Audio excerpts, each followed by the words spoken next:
So when I was a kid, my parents were foster parents and house parents for different places.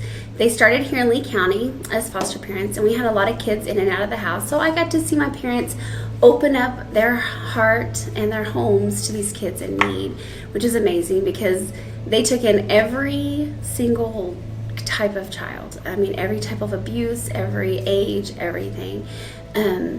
So that kind of got my passion started to want to foster. So as an adult, I always felt called that, I needed to eventually do this. And in 2008 is really where our story begins, because me and my husband at that time were trying to have a baby.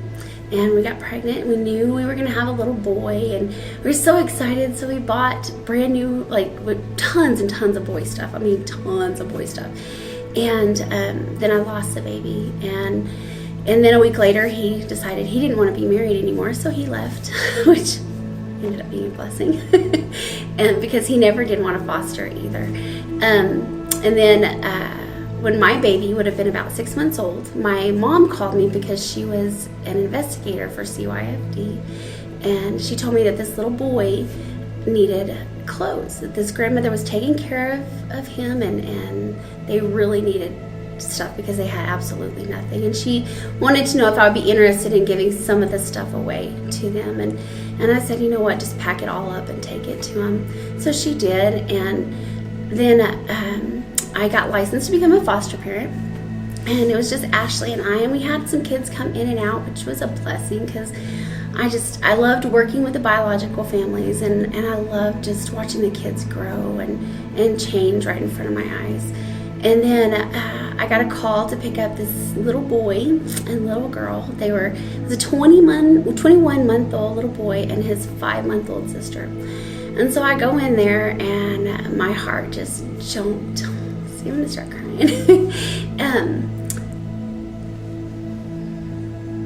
Gosh. As soon as I laid eyes, I knew they were mine.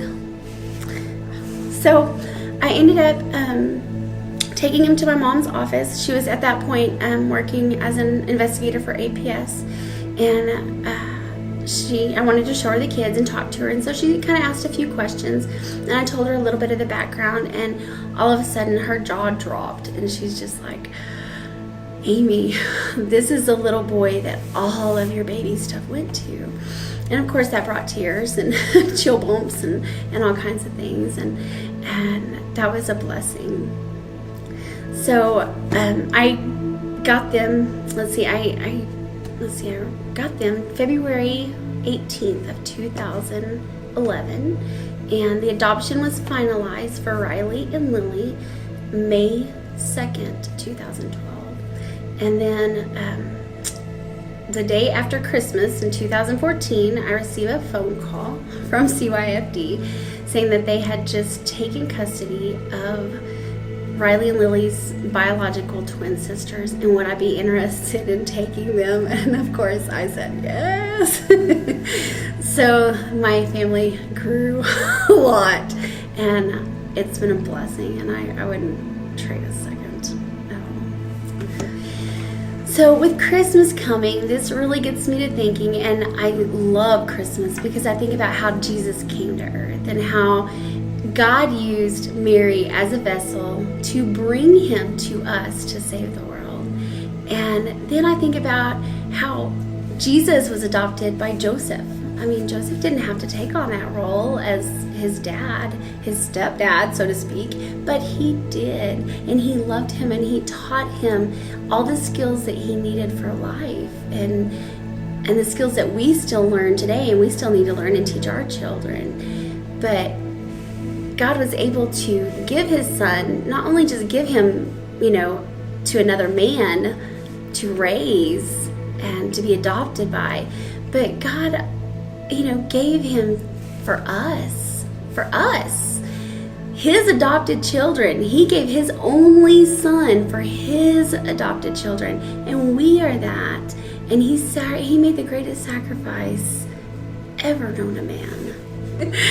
All right, So if you are asking what you can do to get involved, how you can help, if you're feeling led to foster or adopt, contact CYFD. Go to cyfd.org. Not only do they have information on how you can start the meetings, they have information on how you can foster, how you can adopt, and they also have the Heart Gallery, which shows pictures of kids in our state who are up for adoption right now. And we have a lot. There are only a few posted on that site, but get with the CYFD. If you don't feel led to foster or adopt, you can always help by becoming a CASA advocate or becoming a mentor or something like that. So just check into it. And if you have any questions, feel free to contact me or anybody you know that has fostered, adopted, or works for CYFD.